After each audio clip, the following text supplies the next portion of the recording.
Hey y'all, this is Illustrious Alicia L. Cummings. I just really wanted to get on here again and let y'all know that, when I mentioned in the last video that I hated someone, I said I hated someone. I mentioned that I had said that earlier in the day, how much I hated someone or something. I wasn't directly talking to that person, but I thought that maybe they could hear me, you know. And I still think that that was wrong. But my feeling is that I think that y'all should know that it has something to do with my youngest child. Someone she befriended that never cared about me at all from the moment that he laid eyes on me when I moved here over a year and 4 months ago. In my apartment complex. Is disheartening that it got to that point that I never said that about a child. And he's a youth, he's a teenager, I believe.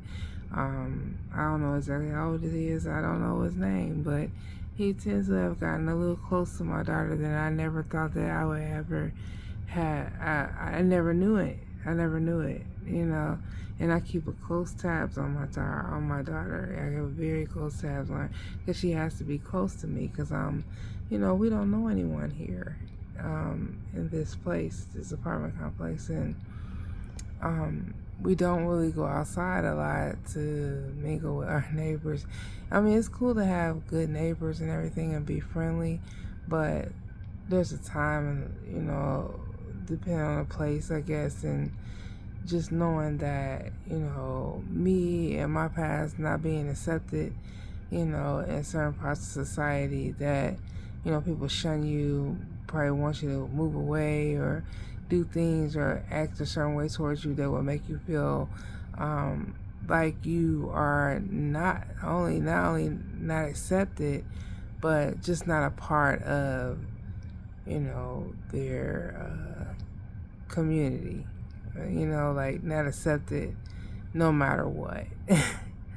Now, don't get me wrong, there were a few people that, just holding brief conversation, just conversation, and, that goes a long way. That goes a long way with me as far as, speaking, be cordial to my neighbors, and I just don't want to just seem like I'm being mean or anything like that. But as far as you walking in my shoes at this present time, you would know that I never did anything to them, so why would they have a problem with me, Well, I think it has a lot to do with, my daughter's biological father. So he lived here, or resided or hung out here, I don't know, but I didn't see him for a very long time, and I chose not to be in his life because of how abusive he was towards me. Now, this is not to say things about him in a way that would shun others from speaking to him or doing that. It seemed like a pretty tight-knit community. I don't think anything will really bother them. But I'm not trying to bother them anyway, or him, but I just wanted you to get a glimpse of how things are somewhat connected to the point where I would say I hate someone. It's not funny. I'm not laughing. I told you in several videos, like, it's kind of uncomfortable to talk about these type of things because it seems like what I have to say or my testimony does not matter to those around me. But it does matter to God, and that's all that it matters, because it says in, oh, jeez, I don't have my Bible, so I don't know which scripture it is, but I know it's in Romans 8, with God for you, or with God for me, who could be against me? So I was pretty much not doing it for them. I'm doing it for him. I'm doing it for the Lord, and I had a very hard, it was a very rough relationship that I had with my daughter's father, my youngest daughter's father. He was unbelievably abusive. Now, why I stayed in that relationship, the weakness, I felt weak, I suppose. And I've always been a strong person, always, fight back and things like that. But I never had a relationship where a guy that I said I loved and that loved me put his hands on me. He was the only one. And I really haven't been in a relationship really ever since, maybe with an old flame or whatnot. And it turned out to be a fluke because he recorded me giving him fellatio and I did not know it. And I know I shouldn't have been doing it. You know what? The reason why it happened that way was probably because the Lord was trying to show me that that's not what you're supposed to be doing. You are not supposed to be having sex when you are not married. Even though this guy keeps telling me over and over, I'm going to be married, we're going to be married when we get married. Just all out of lip. A lot of lip and like just selling me a dream. But I didn't set my boundaries. And I didn't know very much about that. But I've always had like somewhat similar relationship with, the mental and emotional abuse, kind of verbal abuse. But never before her dad was there any physical abuse or after. And I was only in like one, I want to say, if it was a relationship, I don't know. Because it was very one-sided. Meaning I was the side that believed there was a relationship when it wasn't. Especially if they lie and say that they were, but you recorded me doing that and you put it on the internet. Or, but I still can't fault that person because that's something that I had to take accountability for, because I was having sex without being married and I got somewhat exposed, but I would not lie if I was asked that question, even though it wasn't their business. But in God's eyes, it's everybody's business if you're not doing what you're supposed to do, I guess, so it was like somewhat of exposure, but at the same time, it was like I didn't deny it. Of course, I couldn't deny it if I never saw it, but there were people that were very, very close to me and my family and things that have seen it. I feel like it brought them to the point, well, they were already decided out, wasn't really a part of the family like that anymore, but they had to understand the situation that I was in. I was in a narcissistic, abusive relationship. And that wasn't the one that put his hands on me. It was my mind, I was in a fog for like almost 2 years. And it took me a year to come to reality and come to the conclusion that, hey, it's not all about you, sister. It's not all about you. It's about you and the child. Focus on you two, and things shall come together. But those words weren't said to me like that. And I probably still wouldn't have understood how to let go. Basically idolizing someone and didn't even realize I was idolizing them. When I look back, I did too much. Okay? I was doing too much, and I just, I think I missed out on some blessings and everything that God had for me, because I was abstinent for a long time, and like first it was 7 years, and then I slipped up one time and I gave up, on that, and then maybe about close to 2 years again, about 2 years after that. And then this guy comes along that I used to, be friends with. We never really were more than that as far as sexual or anything. We never more than that, but there was a love that grew for him, and me believing what he told me was just absolute. I believed him. I would catch him in lies and everything like that, but that doesn't matter. Let me tell you, whatever it was, it's brought me to understand more and more of what God wants from, especially single men and women, to not have sex without being married. It's kind of redundant. Like, you just, digging yourself deeper into a hole. You're getting soul ties, you might get STDs. People in different cities nowadays are getting, the HI, with the, that I don't know what I'm allowed to say on here, Harley, because I was never given a tutorial about it, maybe, but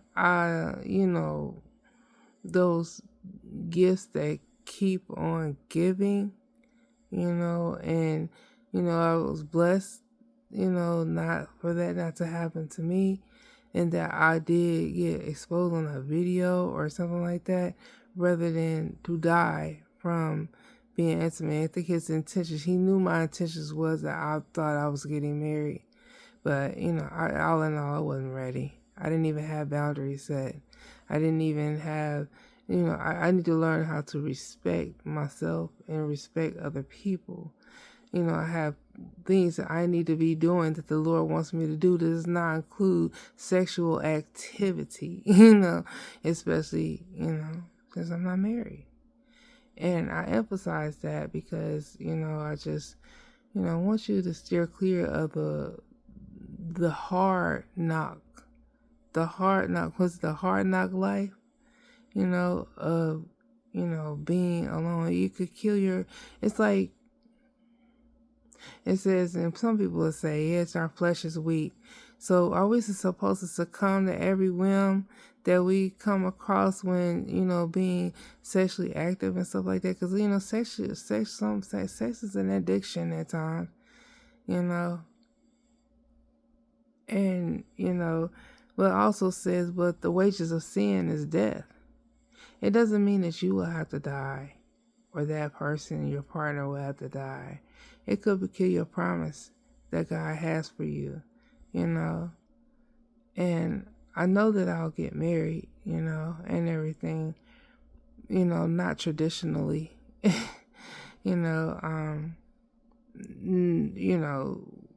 always with a man. No, I shouldn't have said that.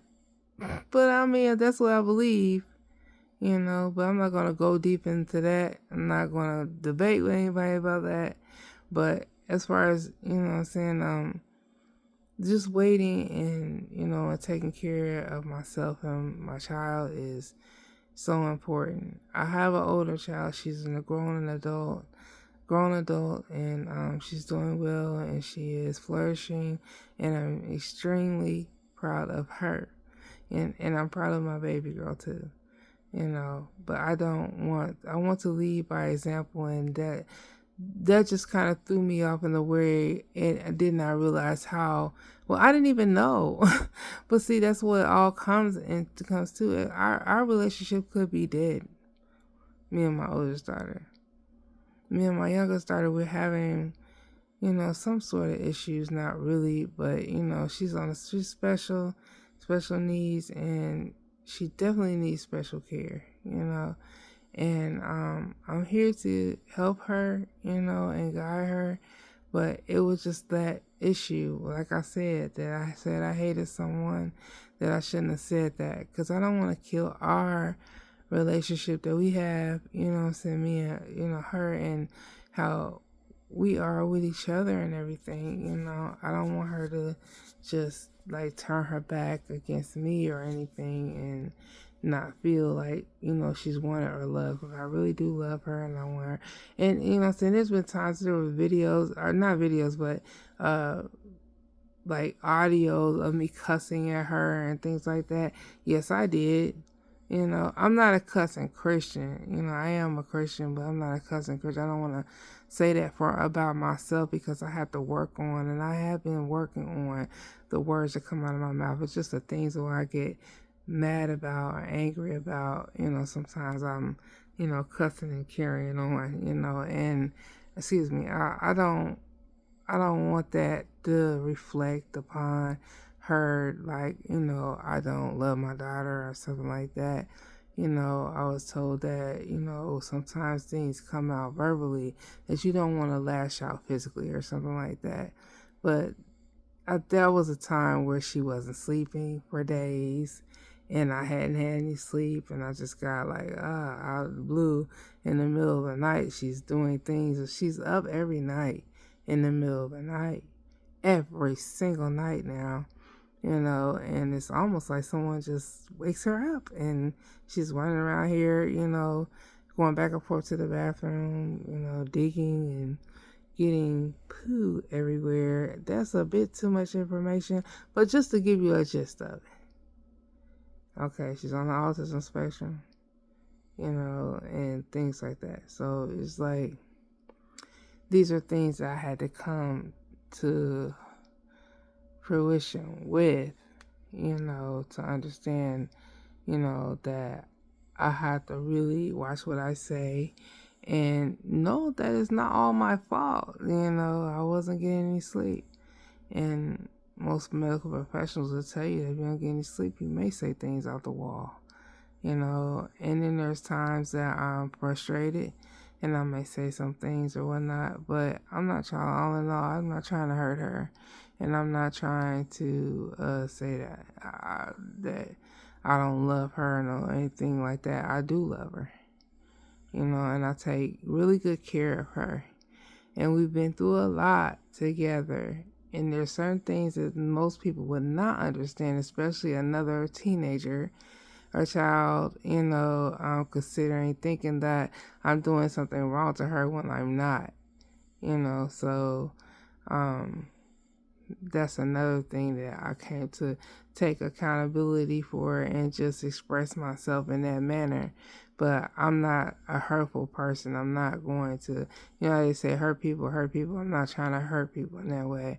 There's so many things that I could talk about as far as what she's done, as far as what I've said or done, you know, that, you know, it's just, you know, it's just a part of life, you know.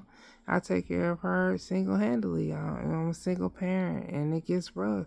I can't play the role of the father and the mother, you know, not, at least not all the time, you know, but it is rough. It's rough. She's a teenager, and you know, a lot of people know if you're raising a teenager, it can be pretty rough. So I like to give a shout out to that person that I said I hate. Now I take that back. I don't hate him. You know, I just want to know that. I apologize for that. Now, how I feel on the inside as far as how they know each other or anything like that, I'm not really concerned about that so much. It's just kind of just want him to just leave her alone, you know, and that would just suffice for me. For him to just leave her alone and leave us alone. You know, I don't know if that's going to happen, but I just, you know, really would like to take the load off of me because it's not a good thing for them to be friends. Period. You know, associates high and by, maybe not even that.